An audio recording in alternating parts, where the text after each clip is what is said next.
Hi guys, Nick here from Creation Army TV. Today we're going to be talking about symmetry. Symmetry is something that you run into all the time when you're doing graphic arts for a client. You never know when you're going to need to make something symmetrical, and that might be having something be mirrored left to right, or in the case of the word that we're looking at here on screen, it almost looks like it's sitting on top of a mirror. And so the symmetry in this case is actually vertical.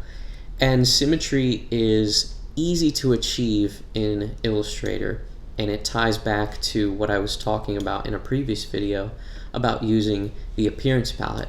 And the best way to achieve symmetry in Illustrator is with the transform effect. Transform effect is one of those sort of overlooked, or some people consider it hidden, effects in Illustrator, and I'm here to show you how you can use the transform effect to not only achieve perfect symmetry, but you can also achieve kaleidoscopic effects that are highly controllable. So first we'll talk about symmetry. What is symmetry? Symmetry, like I said, is mirroring something either left to right or up to down, or both. Let me open up my appearance palette and show you a little breakdown of what is happening here and why this looks like, sorry, let me get my palettes back in order, and why this looks like the word symmetry is sitting on a glassy surface and it's reflected. What's happening here is, of course, I wrote symmetry in Helvetica, new, thin, and then I gave it a black fill, and that's what we're looking at here. The body of the letters is black. And the second fill is a gradient, which goes from white to gray. And I also brought the opacity down to 50%. But you'll see that I use the transform effect on this fill. And what's happening here is the transform effect, again, lets me scale, move, rotate, and mirror objects, and also copy, make several copies of objects. I'm not making any copies of objects. You can see I have a 0 here.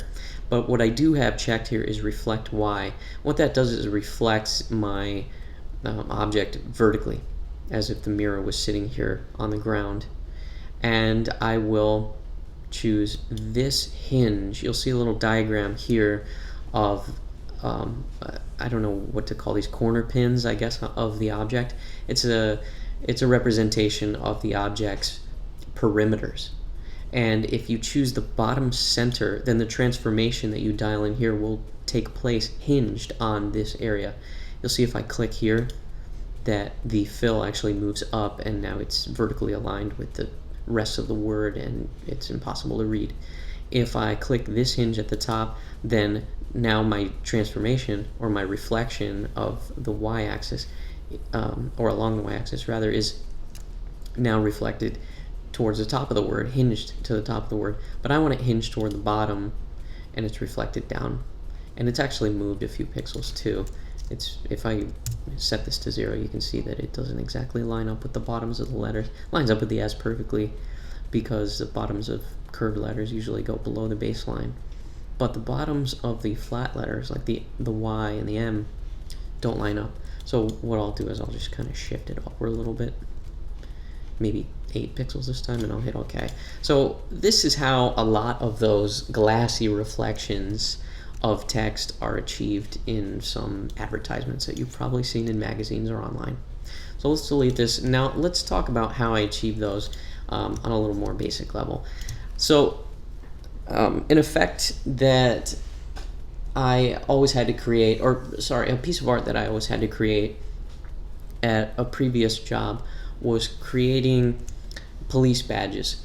I had to draw police badges all the time, and they were always differently shaped slightly, but they all sort of had the same shape. And I'll show you how to draw a police badge right now in a way that you really only have to draw one side, and then let Illustrator take care of the other side for you.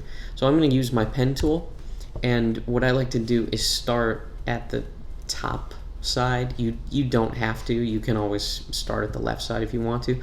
But the basic principle here is that the first thing that I draw is this actual center, the vertical center of my object. in this case it's a police badge, I'll start there, I'll lay my first anchor point there, and I'm gonna, before I lay my next anchor point, I'm gonna hold shift on the keyboard so that I get a perfectly vertical line down to my next anchor point. You can lay it anywhere you want to, let's say right here. Okay, so now we have our first line segment of a perfectly vertical line. It has to be perfectly vertical in order to achieve symmetry using the transform palette. The next thing I'll do is I'll kind of curve up and around this way. It'll be an S curve. So I'm actually going to hold option and I'm going to steer the influence or the tangent of this bottom anchor point sort of in a 10 o'clock direction. And then my next anchor point will be like out here, I guess. Again, I'm just going off the cuff. There's no set in stone rule for how you have to draw whatever you're drawing. So I'll hold shift so that this is constrained to a perfectly vertical line. I'll pull the influence back a little bit. The next one I'll draw will be here, giving me another S curve toward the middle. And my next anchor point can live somewhere out here, I guess. I'll hold shift, I want a 45-degree line up to here. And then I will hold option before I click and close the shape, and I'll arc myself this line right here. Before I do anything else, I'm just going to move this up because usually the top center of the police badge is higher than this mark, this anchor point right here. And I'll just adjust this line. Again, these are all fully adjustable later on in case I change my mind. And so now we have half of a police badge, and that took me no time whatsoever. But how do I copy this so that it's perfectly symmetrical and I only have, the one anchor point at the bottom, etc. The old way of doing things was to copy this shape and then paste it. And you can see that it's not lined up vertically, it's too low, it's still not reflected, and I have to guess. I have to use my eye or use the transform panel here to put it in the correct place. Or maybe even the align palette would help me. It would still be a lot of clicking. It would be selecting both objects, clicking my anchor, choosing top alignment, taking this guy, using the reflection tool, which is right here in the tools, and then I'll reflect it, and it seems to rotate. But if I hold shift, it stays vertical.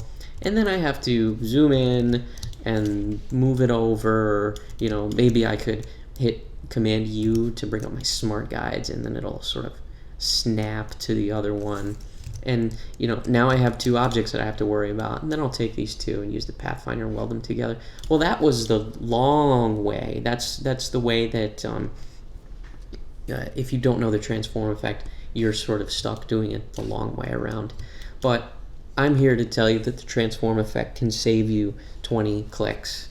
So if you take your object, which is made with this perfectly vertical center, and you come over to your appearance palette, make sure that you have the entire path selected, not just one of the fills.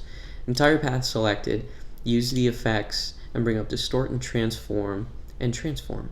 That's also located here, effect, distort and transform, transform. You'll see that I have a keyboard shortcut, Command Shift F4. That's a keyboard shortcut that I've made for myself because I use the transform effect all the time.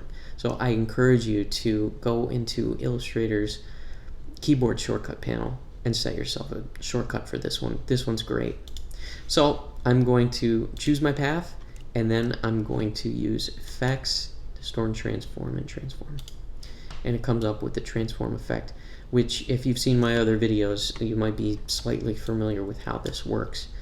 This panel lets me scale a transformation, it lets me move a transformation, it lets me rotate it, it lets me reflect it, X and Y, X or Y. It lets me move and transform patterns, effects. So if I had raster effects on here, like an outer glow and a Gaussian blur, I could actually reflect, or I could actually move those and scale those as well. I won't worry about any of that. But what I'm going to do, I'll click preview before anything. I do know that I want one copy of this because I want it to be the right side. So I'm going to dial in a 1 here in this area. And then, of course, you want to reflect this half of the police badge over to the right side. So I'll hit reflect X. You're going to see something weird happen here when I check this box. So I'll check it. And of course, this looks messed up now. What is going on here? This is all wrong. We're not achieving the right thing. Well, the last thing is we want to move the hinge point. Right now, the hinge point is on the center of the object. So where my mouse is right now is the hinge point of this reflection, and that's incorrect. I want the hinge point to be along this perfectly vertical flat edge, which I created first thing in this drawing. So I will move my hinge point over to the right side, and that's by hitting this hinge point right here. You can choose this top corner one if you want to. You'll notice no change whatsoever. But as long as your hinge point is along this edge, then you're good. And so now I have a perfectly reflected object based on this hard line on the right side. And it's just one copy. And it's not scaled, it's not moved, it's only reflected. It's not even rotated, it's reflected. So I'll hit OK. So this gives me my perfectly symmetrical police badge. And now you look at it and you go, well, my top ends are too, this little piece right here is, I don't like the where this section is. Well, watch what happens when I move it. If I select these two anchor points and then move them to the right, then over on this side, the change happens, but it's reflected. It's as if this whole object is pushed up against a mirror, and we're looking at it that way. So anything that you do on this side, as far as moving anchor points around, deleting anchor points, rotating anchor points. Sorry, I'm going to take this anchor point and rotate it with the rotate tool. You know, editing anchor points, sharpening them, whatever you do will be immediately reflected on the other side, and this can save you tons of time. Here's another example. You know, in my current job, I've had to make what look like movie tickets all the time. We all know what a movie ticket looks like. It's that rectangle that has, I want to say filleted edges, but the edges that are cut with a semicircle, and then it has those stub lines on the side. Well, what I'm going to do is make one object that's reflected twice to look like a perfectly adjustable movie ticket. First thing I'll do, I'll hit normal graphic style, or D on the keyboard, and I'll make a rectangle. Now this is just going to be the top left quarter of my movie ticket. It's only resides in the top left. My movie ticket is actually going to be about this big, which will be adjustable, and I'll show you how. I'll get rid of these.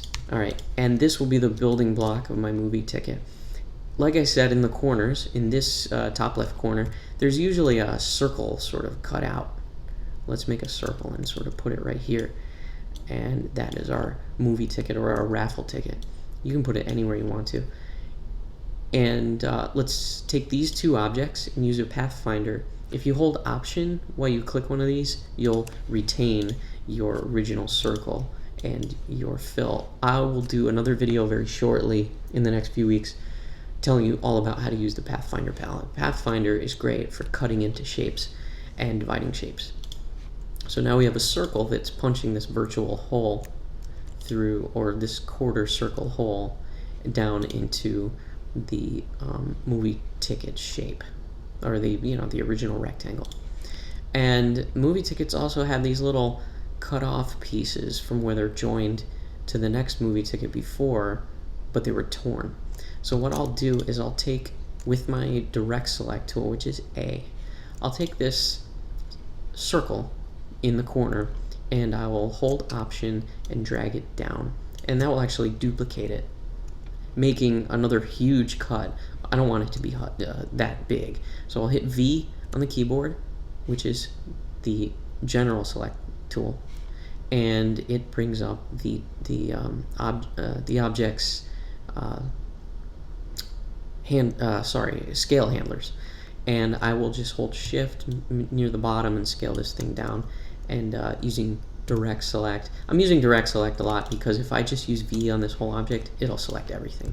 I want to use direct select so that I target individual objects, and I'll move this and scale it down a little bit, and I will make maybe 2 more copies.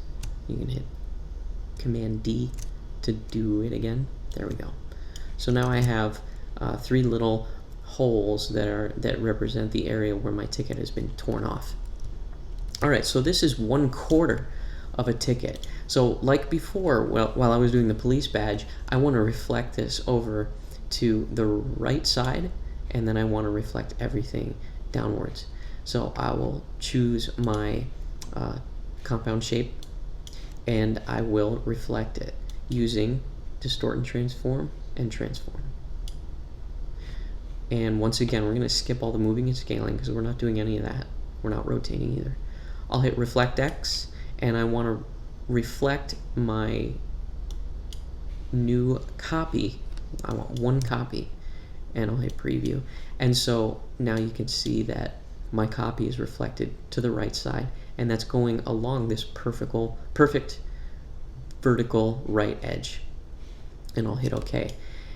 You can see that the transform effect lives here in the appearance palette below everything. It's not married to this fill, it's not married to any specific fill or stroke. It is actually reflecting the entire compound shape, and that's what I want. Now what I'm going to do is I'm actually going to apply the same effect again, but I'll reflect downwards. So I'll hit apply, add new effect, distort and transform, transform. You might notice when you click this that a dialog box warning will come up that says you already have the transform effect applied. Do you want to apply a new one? You do in this case. So a lot of times Illustrator will give you that warning. You've already got an effect. You want to apply a new effect. It's perfectly fine to do that. What Illustrator is trying to tell you is that you should keep your eye on your appearance palette, and you might have to change the order of things. In other words, some effects might need to go at the top, some might need to go at the bottom, some might need to be shuffled one above the other. Anyway, back to this. Now we've already reflected this along the X. Now we're going to reflect along the Y. I'll hit preview and you'll see that it's kind of weird. What I have going here is a reflection of the object itself, no copies. I do want this, but I want it to be along the bottom hinge. That was along this perfectly horizontal line at the bottom. And I want 1 copy. So I'll dial in a 1, I'll hit tab, and now you can see that I have my perfect ticket shape. And I'll just hit OK. So what we've got here is 1 fill, and of course using the Pathfinder palette from before, I put in these circles, and we've got our quarter circle cut into the corners, and these little half circles cut into the sides, giving us the basic perfectly symmetrical shape of a ticket. And the beauty of this is that I can move and adjust any object that helps make up this ticket shape if I'm not satisfied with it. So in other words, I can shrink these corner circles, and I'm only dealing with 1 circle, not all 4. In other words, I'll go to the wireframe view and we can see what's happening here. We just have 1 rectangle with 4 circles that cut into its shape. I'll come out of wireframe, that's Command Y, and once again I can select this circle, I can make it bigger, and you immediately see the effect reflected in all 4 corners. So that does it for this lesson on symmetry. I'll maybe do another video in the near future about other more complex uses for the transform palette. You can come up with all kinds of kaleidoscopic, beautiful effects using the transform palette, but it takes a math mind to achieve some of those effects. So thank you for watching Creation Army TV. I'm Nick. We'll see you next time.